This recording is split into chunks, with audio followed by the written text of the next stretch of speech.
Amber and Tyler, Peoria educators tell us the numbers you are about to see are just a single snapshot into one day of a student's school career. And despite the low data results, it is not taking into consideration what else could be happening in a student's home life.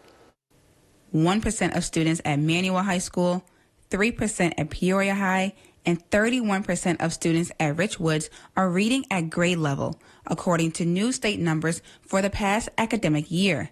Across the entire district, however, just 5% of Black students, 13% of Hispanics, and 37% of whites are reading at their grade levels. 5 of every 100 Black children at the Peoria district can read at grade level. And in many schools, it's just 1 out of every 100. So for me, it's impossible for Peoria to be successful, for Peoria to have a great workforce, for Peoria to thrive if our kids can't read, if our kids can't do math. Ted Dabowski with Wire Points is on a tour throughout the state highlighting a gap in educational achievement.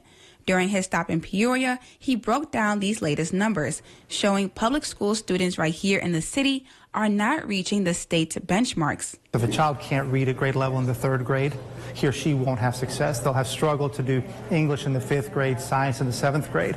And if once they lose their ability to keep up in class, they act up, they don't focus, and it's really hard for them to get back into the game. Because at the end of the day, we're schools. We want our children to be successful. Beth Kreider, the regional superintendent for Peoria County, says these numbers don't paint the full picture. Sometimes when you reduce them to a number, that's when it doesn't make sense. So yes, you need to look at their academic achievement, but you also have to look at, did they come to school with food in their belly? Did they sleep well? Do they live in a safe neighborhood? The parents. This sentiment is also echoed by Peoria Public Schools Superintendent Dr. Sharon Karat, who says this report should also take into consideration racism and classism that contributes to this problem. According to the City of Peoria's Joint Commission report from 2022, less than 40% of students are even ready for kindergarten. Math scores showing similar numbers, and the truancy rates skyrocketing. The experts say for many of these students, learning is the last thing on their mind. We need to look at the whole child. Are they physically well? Do they have access to good health care?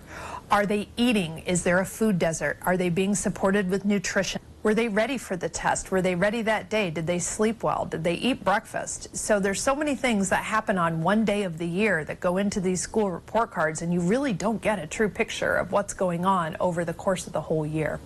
Michael Murphy, who attended Wednesday's presentation and is a father of 4 students in District 150, says there is one key solution that could help reverse all of this. If we can get volunteers to come in and help do reading programs or be mentors, I think that that's something that would really make a really positive change and impact on the success of our students. Wire Points also studied test scores from Tazewell and Woodford counties. We're waiting for those breakdowns, and we'll add them to this web story on our website.